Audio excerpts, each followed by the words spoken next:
out there to all of my listeners, and I'd like to welcome you to Is Your Way in Your Way podcast. And I'm your host, Cassandra Crawley Mayo. And for those new listeners out there, that's actually the name of my book. My podcast is Your Way in Your Way. And my number one best-selling book is titled Is Your Way in Your Way. It's a self-discovery guide for women on how to restore yourself, learn from your experiences, and be your true self again. And this podcast are for women who are stuck.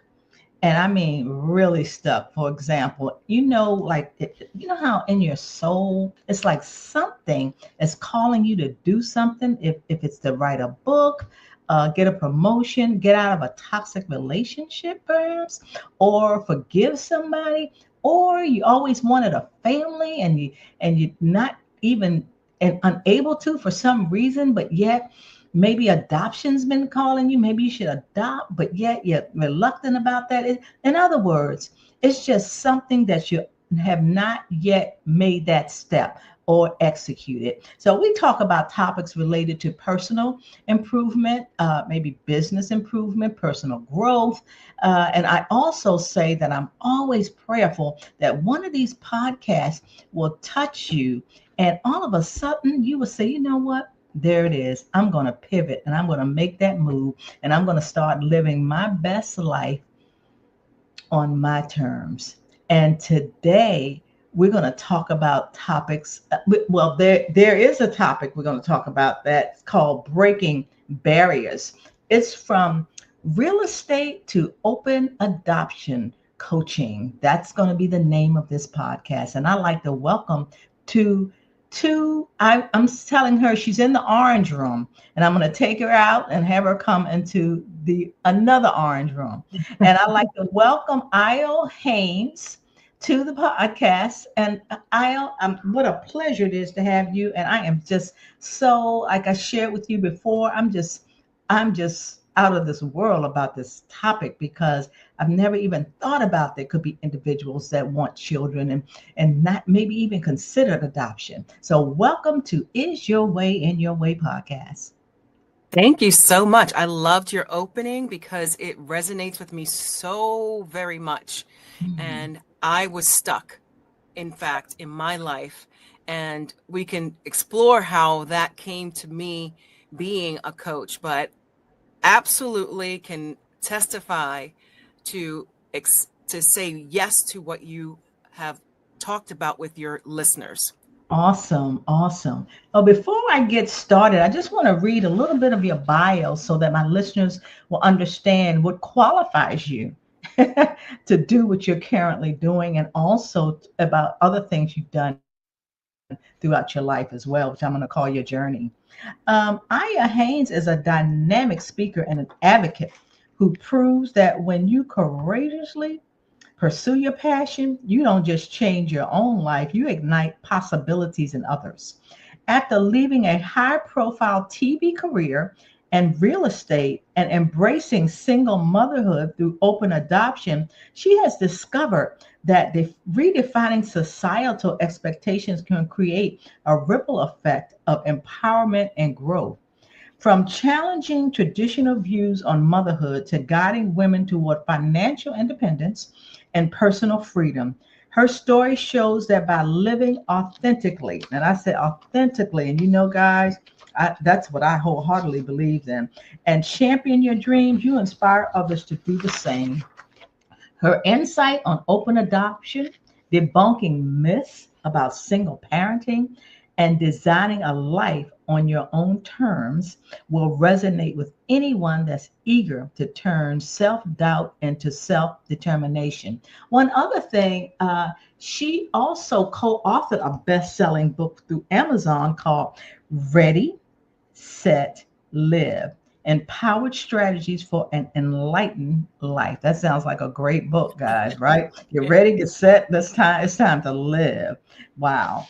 So, Ayo, tell us about yourself before you embarked on your mission. Now, listeners, this is her mission. Her mission is to empower single women to pursue their dreams of motherhood through adoption And even though perhaps you may not be single, you have friends that are single. So just know, and perhaps you're the one that may want to think about this as we move forward and go through this interview. So yes, please tell your backstory. Well, first of all, before your mission, tell us a little bit about yourself before this mission came about. Yes, before this mission came about, I was an actress. I was also a realtor. I was doing both of them at the same time. When one was down, the other one was up. And so it was a really nice flow of income and just, being able to travel. I was still in my 30s, 20s, 30s, 40s doing that before I became an open adoption success coach. Hmm. And I have traveled all over the world. I've been to all 50 states. I am someone who sees something that interests them and I go do it. And that was my life, before deciding to become a mother. Although being a mother was always in the back of my mind as a child, even as a child, I envisioned my life with being married with 4 kids, a dog, cat, car, picket fence, all of Hmm. that. And I had at different times relationships that seemed like they would go to marriage. But by the time, a Hmm. crucial time in my fertility window, I wasn't in a relationship. I had built the career, great, and I had been nationally recognized by real estate boards and been on HGTV selling New York. I had done all these incredible things, Hmm. but I didn't have the husband and I didn't have the baby. And Um, part of the backstory is I'm a PK. I'm a preacher's kid. My hmm. mother was the first African American woman ordained in New York City for the Presbyterian Church. Uh-huh. So I'm someone who goes to church. There's an expectation of how your life should be. Uh-huh. And I had to have a really hard conversation with her, or what I thought was going to be hard. It was actually easier than I imagined. Uh-huh. And I'm not in a place where I'm finding a husband so that I can have a family as it's supposed to, in quotes. Hmm. And Hmm. I said, I think I'm going to do this on my own.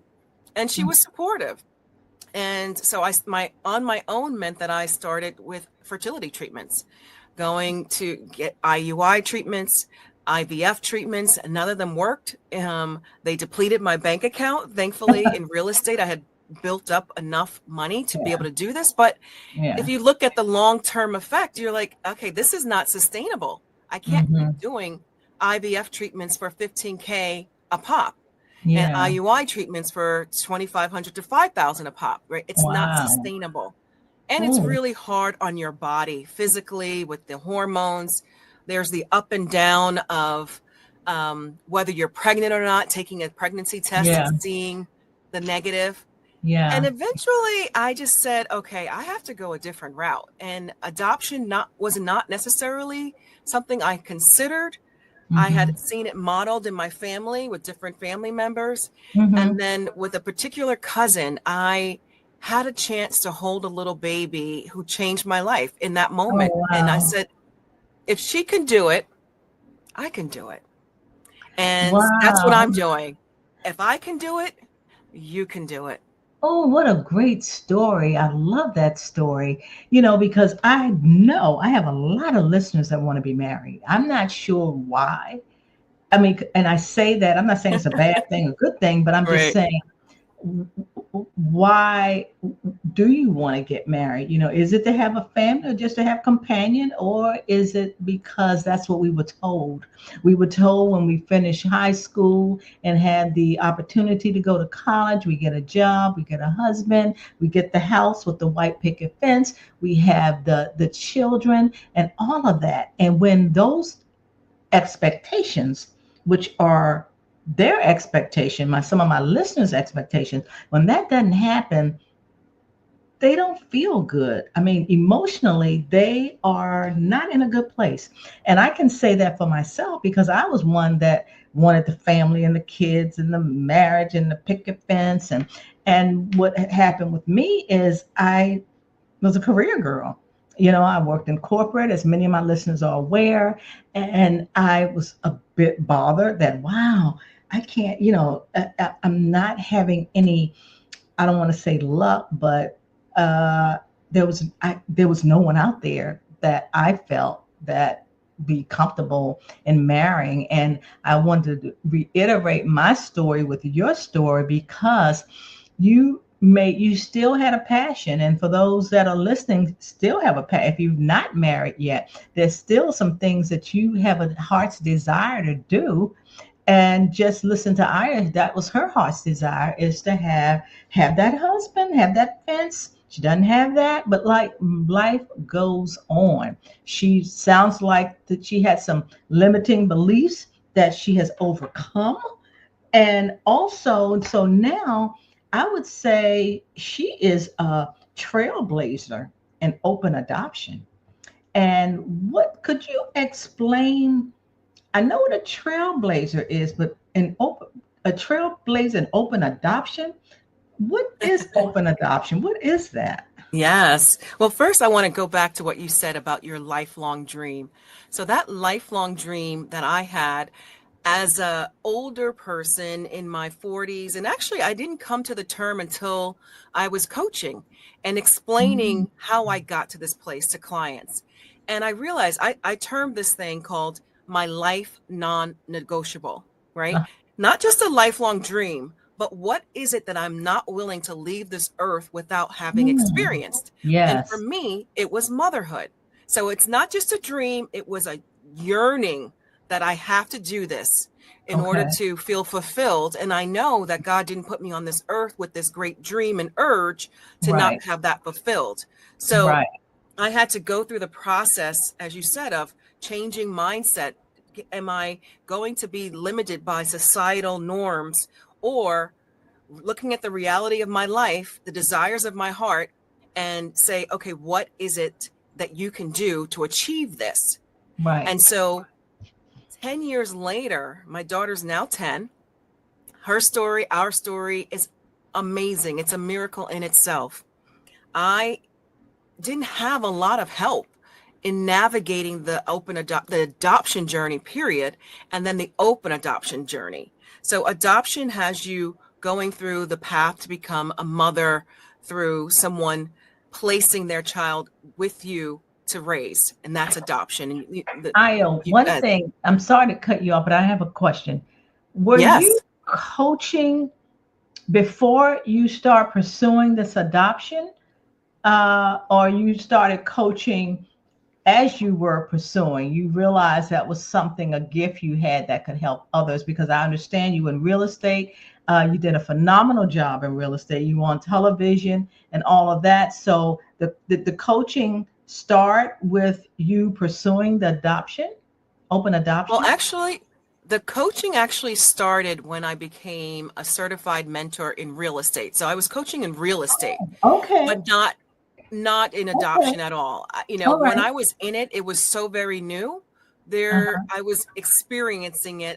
There was no way for me to look back and say, "Oh yeah, I could help somebody else." Not at that point. I was Okay. still trying to figure everything out myself. Okay. But Okay. now, 10 years later, Uh-huh. and looking at what I have been able to create with the birth family, what I've been able to establish in the relationship with my daughter, um, I realize, oh, you do have a lot to share. And this experience has Okay. not been for you to go through to keep it to yourself. You've Okay. gone through Right. this in order to share with others who are in the same position, have the same desire, and are either considering never becoming a mother because they can't do it in the normal way, or Yes. they just need to find the right person, the right coach to say, yes, you can do this. And I'm going to show you how. Okay. Okay. So you found someone that helped you. No, I didn't. So I everything was figured on your own. Everything. Okay. for the All most right. part, yes, yes. Okay. I All had right. to, I had to figure it out. And I had some ideas of how I was going to be a mother through adoption. Initially, I was standoffish about the idea of being in contact with the birth family for an extended amount of time because I was operating from a record playing that wasn't my record, that I had heard from society. Oh, the Mm-hmm. birth family is going to be jealous of you or angry, or, they're the enemy. And so you have that playing in your mind, and that's not necessarily the truth. The truth is Mm-hmm. that when birth parents are putting a child, placing a child for adoption, Yeah. they want the best for that child. They want Okay. to know that the decision that they're making and putting their child with you is going to result in their child having the best possible life that they possibly could have, and that they could not give Mm. themselves. Okay. So the relationship, if you start with that, if you start with a place of grace, then you understand that there's no need for fear or one party against the other. We're a team because we have a genuine desire for the well-being of that child that we have in Mm-hmm. common. Mm-hmm. Mm-hmm.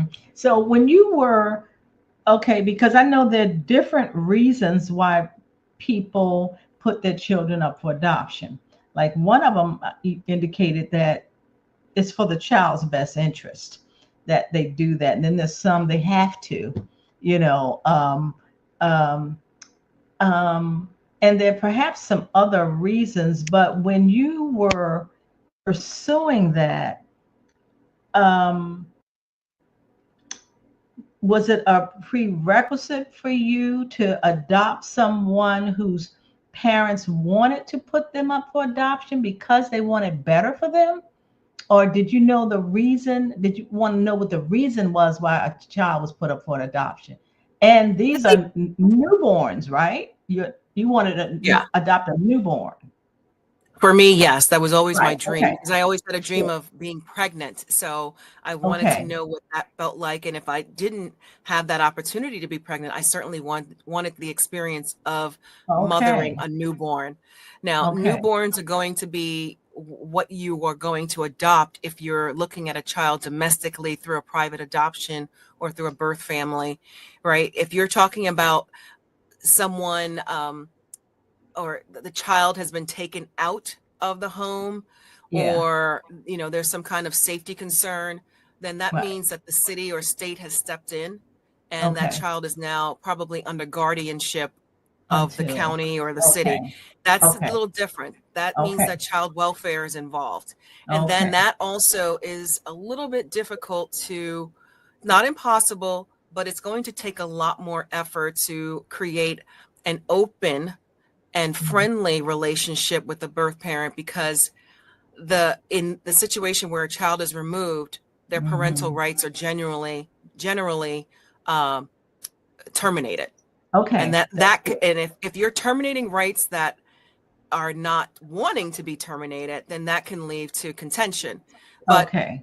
people Right. going, Good. birth parents and birth mothers going through the adoption process, they Mm-hmm. have already decided that this is best for the child and for them, and they're not going to protest termination of the rights, which means then the adoptive parent can take over the parental rights and be issued those rights. Good. Great. Thanks for the clarification. So, is there like what agency? I'm sure there are a number of them that you can go to when you're ready to adopt, and what's the criteria that the agency is looking for you to do that? Well, each agency has their own criteria. You would Oh, have to go really? online and Okay. just go through, look on the internet and see which ones have which criteria. I actually have a list on my website that Hmm. people can go to, openadoptionsuccess.com. You can go there, and there's a link to a download that will show you what the bigger agencies are looking for. You can Okay. also adopt through a private adoption. It could be Okay. someone you know at your church or your work, and they know a young woman who's wanting to place their child for adoption. You don't have to go through an adoption agency. And you can also Oh, okay. obviously go abroad, overseas, but that Okay. generally is, you're going to be looking at an older child and a lot Uh-huh. more paperwork and a lot more waiting. Uh-huh. Uh-huh. So, what you decided to go to a certain agency, and if so, why? Initially, I went to a Christian agency, but I didn't Uh-huh. finish at the Christian agency. Okay. And I would say that if you're looking at an agency, don't limit yourself to a denomination. You Okay. know, you want to choose an agency that has good staffing, that understands what you are looking for, that listens to you, that doesn't impose their wishes upon you. Because we Mm-hmm. each have a mindset, not, I shouldn't say mindset, we each have a way of envisioning ourselves as mothers, right? I envisioned myself as a mother who Mm-hmm. traveled all over the world with my baby. My motto was have baby, will travel. And I was going to Okay. continue my lifestyle of travel. Okay. So Uh-huh. that meant that I needed a child who could keep up with me, right? Basically, Okay. physically. So Uh-huh.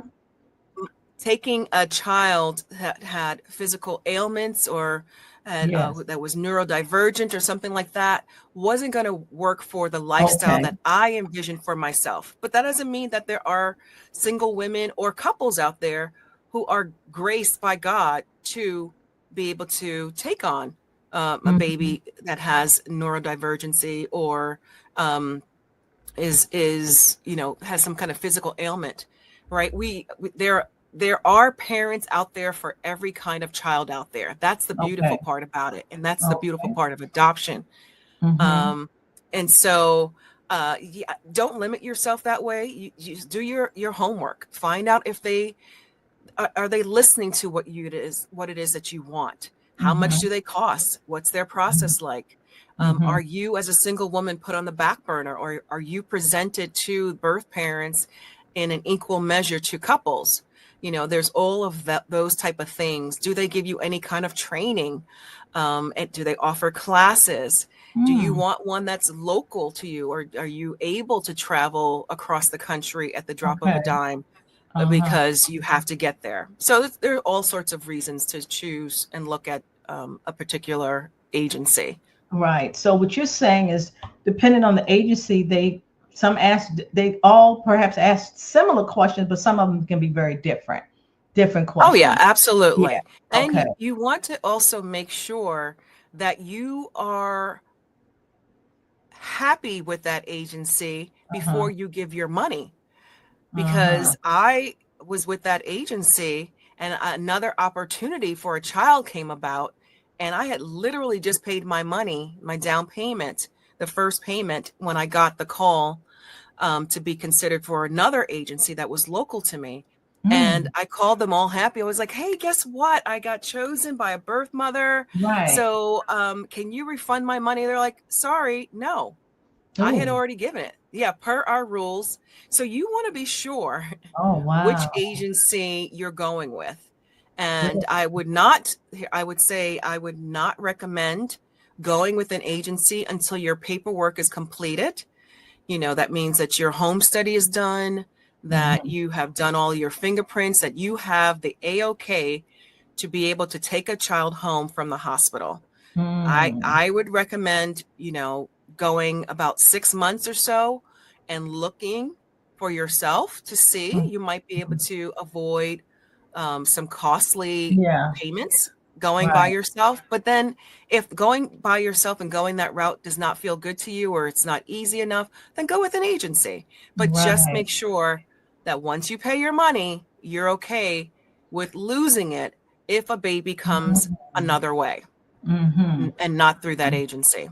Yeah, and of course, cost is a factor, and it can range from what to what based on your research to It can adopt. range from it can range from $25,000 Mhm. to $60,000. It really depends. If you're going Mhm. overseas, there are more costs Uh-huh. involved. It depends on the Uh-huh. agency, how small the agency is, or how large it is, how much staff they have, right? It's like any other thing.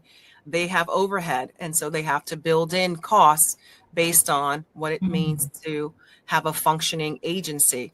So, Mhm. you Mhm. know, women in their 40s and 50s who are professional like you and I, we generally have money saved away, or we have Uh-huh. access to money, we have a Right. 401k, we have Right. something, we have disposable income. So that age group generally is able to afford adoption. Right. You will have to put money down payments, and they Uh-huh. can break it up. You're not paying this Uh-huh. $60,000 cost or $25,000 cost all at once.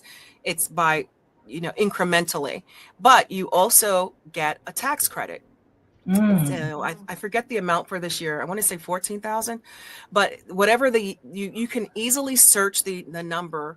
Sure. Just go online and find out what the adoption tax credit is for 2024.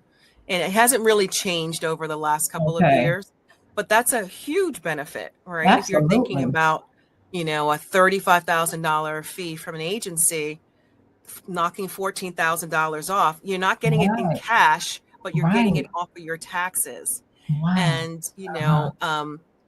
there are many scholarships out there. There are agencies, and some of the agencies have their own scholarship programs. There are foundations out there that give money to people who Really? are looking to adopt. Yeah, so, and Oh you can my do God. crowdfunding if you wanted to, get your Oh family and my. friends involved in your dream of motherhood. So it Oh, shouldn't, don't let money be the factor that stops you either. okay. Okay. Wow, that's some great information. Um, you talked about a holistic approach to um, when you for adoption, right? Tell us about the holistic approach. So I think of the adoption process as an ongoing journey. It's not just Uh-huh. one thing, right? Okay. It's a series of minor miracles that leads up to a major miracle. And so Mm. I like to take care of my clients mentally. Like, where are you? Is this something that you really feel like you are called to? Is Mm-hmm. this something that you want, or that you feel there's an expectation from family, or vice versa? Mm-hmm. So dealing with mindset, um, that Mm. what I'm working with one client who's just starting their adoption journey, and a Yeah. client that's already doing their paperwork, and a client that is bringing baby home, and a client that's had a baby home for a year is completely different. But it Mm. all involves remembering to honor what it is that you want for your life.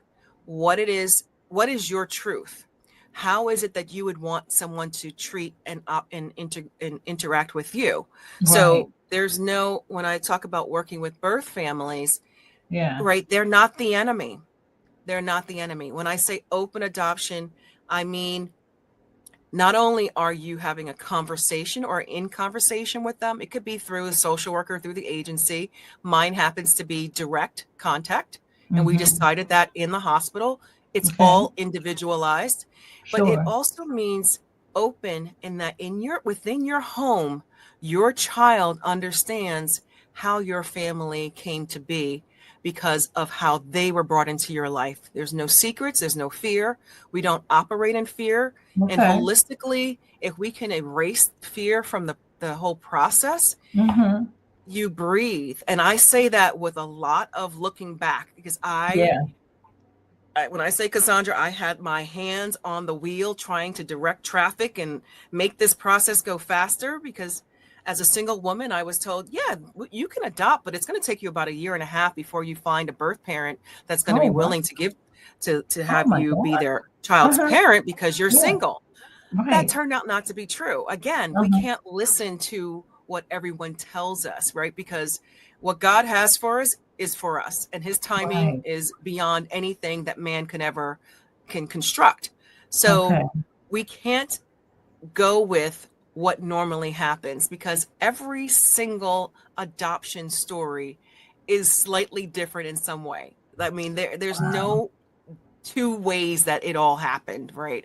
And Right. so holistically, we deal with the whole person, the whole you, making sure you're confident in who you are, confident in your decisions, confident in your judgment, confident in your ability to create a relationship with the birth parents, Mhm. confident in being able to go after the other dreams in your life that you have for yourself. That Right. includes marriage, if it includes that, if it Mhm. includes changing how you are now Mhm. employed because you now want to be home with your child Sure. instead of being away 9 to 5 and having a babysitter. Like you didn't go through all of that to become a Right. mother to then spend all these hours outside of the house. So I find a lot of women then decide to become entrepreneurs or work from home Sure. so they can still have that experience of being able to be a full-time mom. What do you think? What is the benefit for the birth mother, from your opinion, to know where? I know there are advantages and disadvantages for the birth mother to know where their child is, because I know people who have adopted someone and they didn't want the mother to know because they thought when the child got older they want to go see their mom, they want to find their Right. mother or whatever. Right. So what I guess I said that the benefits or advantages maybe or disadvantages, because it sounds like for you what you wanted was to know the birth mother. You wanted to be involved in that. um were you Yeah. were you hesitant, or did you want to know? Did you wanted your child to know the birth Right. mother? Uh-huh. And So why was I that? Right. So I'm a very inquisitive person. I probably could have been a private detector. Like Uh-huh. I have questions. That's why I'm good with interviews because I have questions. I want to know what the answer is, right? And so Right. like all of us, when we don't have the answer, usually the worst thing that can happen is that we create the answer in our head. And the answer is probably so far away from the truth that it either stops us in our place from moving forward or we're working off of wrong assumption.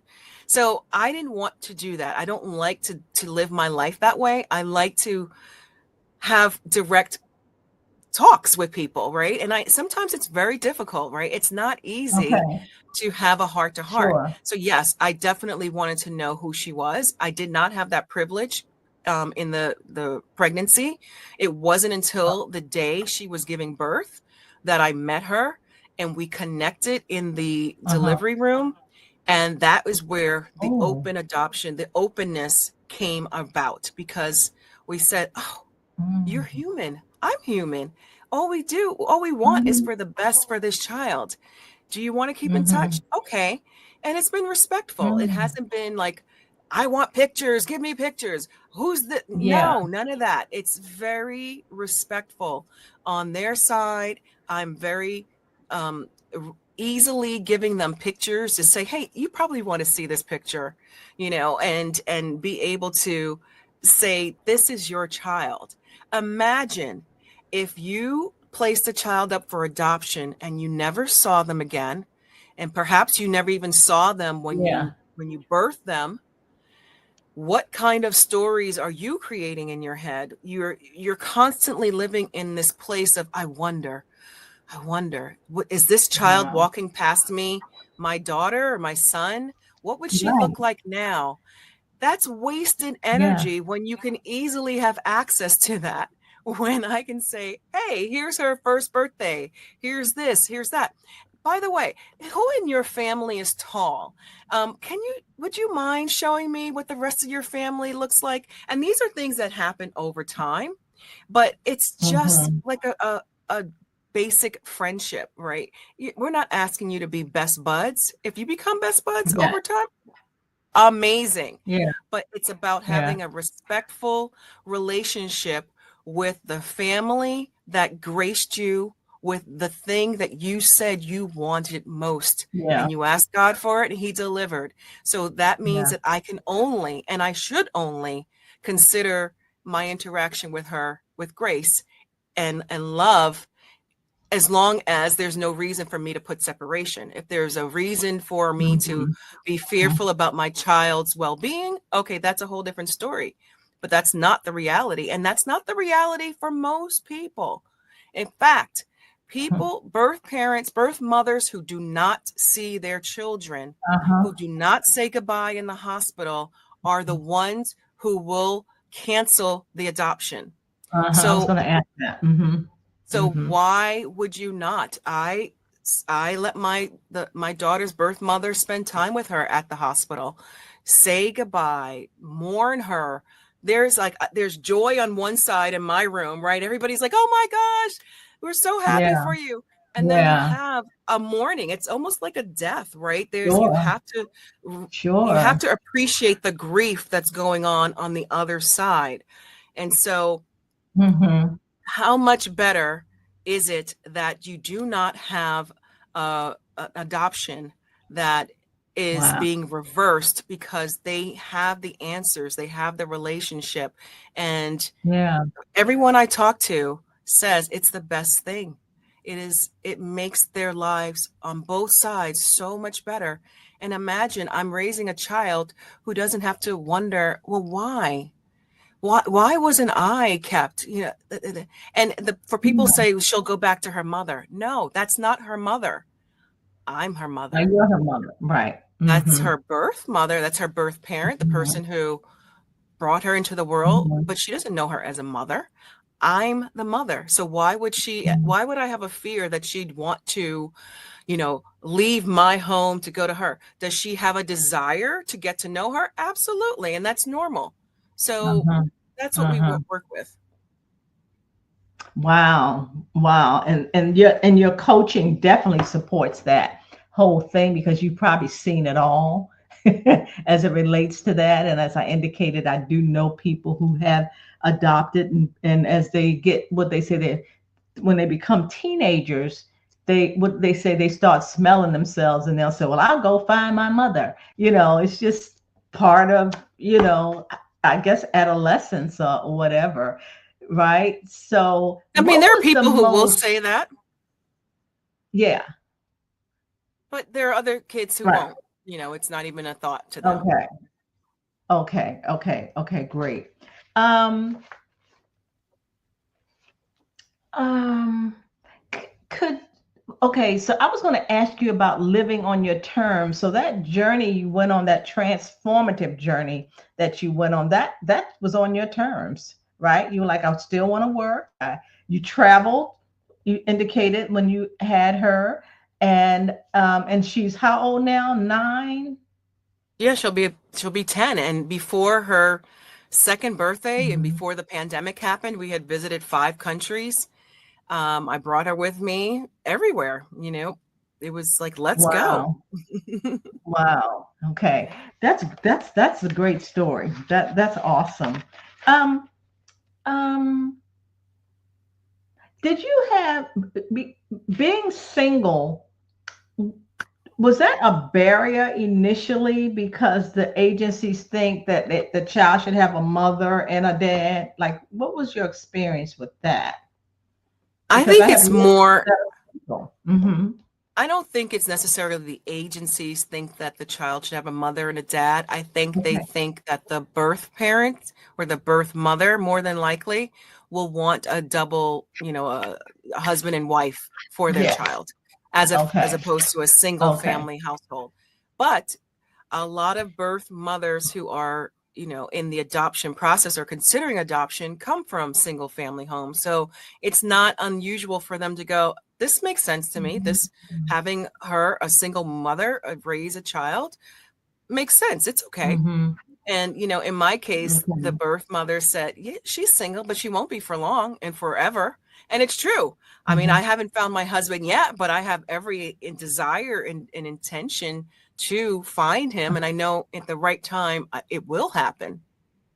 Yeah, exactly. Exactly. Wow.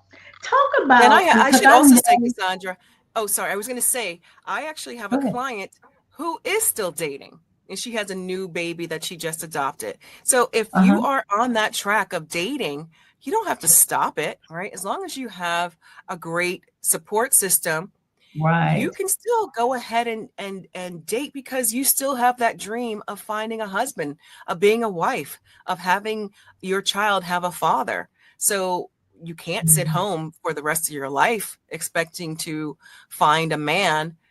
If that is Mhm. your desire, you have to get out. You Mhm. have to still date. You still have to have a life. Right. I love your self. I think it's the self reflection questionnaire. for individuals who are thinking. So you will provide that information for them, and then you will talk through it, because you want to make sure that the rationale behind wanting to adopt it is not selfish, right?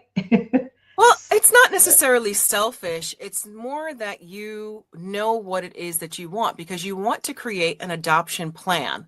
Okay. I've been using the term adoption doula, right? If you are Mhm. a woman who's pregnant and you want to set a birth plan about how you're going to deliver and all of that, you work with someone, a doula, to Mhm. record that. The same thing with me, right? I want you to say, do you want a boy? Do you want a girl? Does it matter? Do they can they have any kind of physical ailments? Do you want a black child, a Mhm. white child, a mixed child, this, that? I want you to be so clear, Okay. because in being clear, you will also call into, God will make it very happen that you will find the child that you are very clear about. And Mhm. so you don't have to worry that when presented by the agency with another child that's outside of what you said, you Right. can go back and say, I did say this, but does this really pertain to me right now? Would I be Okay. okay with a girl, even though I said I wanted a boy? It's a conversation piece. So it's not about selfishness. It's more about being selfish for yourself and not Mhm. being pulled here and there by other people's opinion about how Mhm. you should live your life based on your marital status if you Right. want to have a child. Right. Okay. Yeah. Because I do remember, um, I had um, not saying any names, but an individual who wanted to adopt, and the parents were against it because she was single. So therefore, because her parents were against it, she never did. But by the grace of God, she got married, and he had children. So that helped in a great Yes, way. And then after that, then he had a child. So then she had a baby, a grandbaby. So it all worked right. out. Yeah. Well, there I will say that she still didn't get the child that she wanted, but Right. yes, it's, your spouse's kids are yours, but you Mhm. still wanted that little baby of yours that you could Exactly. say I raised from the cradle. Um, and I will say that it is not fair for other people in the family, including parents, to impose upon their adult children what it is that they want for their child, how to live their life when they've already had the chance to live their own life. And when Hmm. they are gone, who does your child have? Literally. I mean, my I was raised in a single family household. My dad passed away 10 years before my daughter came along, and then my mom passed away 10 months before my daughter Oh, was wow. born. So if I Mhm. had listened, if that's not the case, right? Neither said anything about my situation. But if that had been the case, where am I when I don't have a mother, a father, brothers or sisters? Mhm. But I have this huge desire, but because I felt it was more important to live up to their expectations of me rather than my desire for my own happiness, what will make me happy, I'm left holding an empty bag. No. No, Mhm. they live their life. You say, thank you so very much. I appreciate and respect your opinion, but I have to do what's in my heart. And I pray that you will come around and support me when I bring your grandchild home. Well Boom, said. Well boom, said. right? Right. That's it. Mhm. Yeah, and I'm Not and to I'm say that, right, and that's why I was talking about people are stuck. They're stuck because of what somebody else wants them to do, not being their true self, and not living on their terms. And it's not a bad thing. It's what you want. It's not what other people want. But yet you can share that with respect, to the right, parent or whomever thinks that it's not a great idea, and for them to state it as you did. And I think that was well said. And I think it definitely needed to be said on is your way in your way, because that's one way you get in your way, by doing and wanting to do to please other people. So thanks so much for Yeah. saying that. And you said something earlier about, being a career woman. We know that statistically, people who have higher degrees tend to not have as many children and they have them later. Now, Mhm. add a layer of Black women, minority women, right? There are less counterparts on that same educational level. Yep. There's the mismatch of numbers happens, right? Right. So you have to then decide, okay, how am I going to proceed forward? And we then couple all of that with the cultural normalities of, in our culture, Black culture, you are told to be respectful of your elders. You listen to Mhm. what they say. You Right. speak when you're spoken to only, and not any. And all those layers makes there a record playing in the background that keeps us from living our authentic lives. And Right. so at some point we have to break that record. We have to say, I have to Mhm. go against the norm Mhm. and live according to what God has placed in my heart. And I'm a reasonable woman. I'm a smart woman. I'm an Mhm. educated woman. I know a few things about life. So Right. I know what's Exactly. best for me, and Right. trust that. Exactly. Exactly. Well said, Io. I love that. So call to action, because as I indicated, even if my listeners have this desire to think what you're talking about is something that they always wanted but didn't, because of those roadblocks that you just talked about, um, I wanted you to um, tell them how to get to your, what I say, your guided self-reflection questionnaire. In this way, it'll help them to understand what they truly want and how to prepare. And I am challenging those who have this desire or this urge or something you've always wanted, to make a move and do that call to action plan with the questionnaire. So again, share with them, my listeners, how can they get to that questionnaire, and what they can expect after they complete it. So there are no right or wrong answers to the questionnaire. It's really for us to, for you to have a conversation with yourself, write it down, and then we'll have a conversation. And you can find that questionnaire and other resources regarding adoption on my website called openadoptionsuccess.com. You can also find me through adoptiondoula.com. It'll go straight there. I'm working on other resources. I'm almost finished with a blueprint, the single woman's blueprint for adopting. Mm, And that'll take them through a webinar, and then it'll be a longer course, a mhm, 4-week course. So stay in touch with me. New things are developing all the time. I have group coaching. I have a Facebook group also that they can find. I'm easily found on social media. And I'm excited to be able to work with any woman and any couple, actually. Couples are coming yeah, now too, yeah. who have a heart to have a child, and they just need to know how to navigate that path to Mhm, adoption, and then to establish a relationship with the birth mother or birth family that mhm, leads to openness, and a child who will feel very loved from both sides. mm. So, listeners, take this as a confirmation of something that you perhaps been thinking. Maybe you're not able to have you to be the birth mother, but you can still be the mother.